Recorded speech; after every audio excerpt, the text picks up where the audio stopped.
He's on exclusively with us. Dr. Arnie Klein himself spoke on Larry King Live about Michael Jackson's issues with drugs. Listen to this. Michael at one time had an addiction, and he went to England and he withdrew that addiction in a secure setting where he went off of drugs altogether. Now, you're that guy's attorney, Dr. Arnie Klein, and we're very delighted to have you on tonight. Here's what I have to ask you.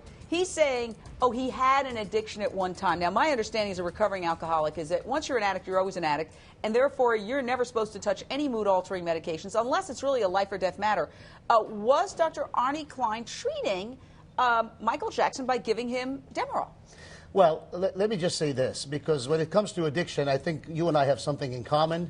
I have 18 years. Oh, congratulations. Put it right there. In that. Well, you got 2 years more than me. And I'm proud of it. But Great. I have to say that Dr. Klein, he's not just a physician. He also has written and done research on addiction, and one can go and look it up. Dr. Klein did not do anything that was medically inappropriate. I have done extensive research on this for 2+ years. Great. Mind you, you will recall in the beginning when 9 doctors or so were being looked at, Dr. Klein, along with Dr. Murray and many others whose names I don't care to mention today, were on the list. Yes. I had dealings with the DEA, the LAPD, the District Attorney's Office, all the way to Mr. Waldron, who is now the prosecuting attorney.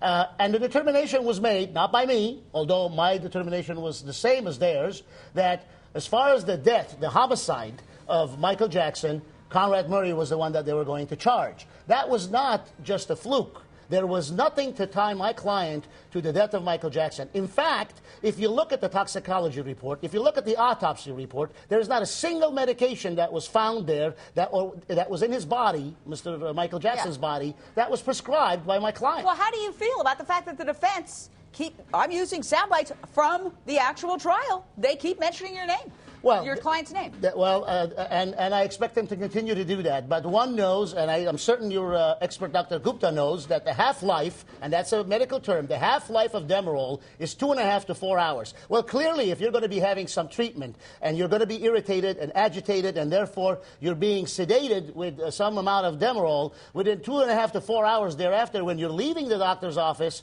going home, you might from time to time have some slurred speech. But when the record comes out, you will see that for some 3+ days, Michael Jackson had not had any treatment, and there was no Demerol in his system. And what did he die of? What does the toxicology report say?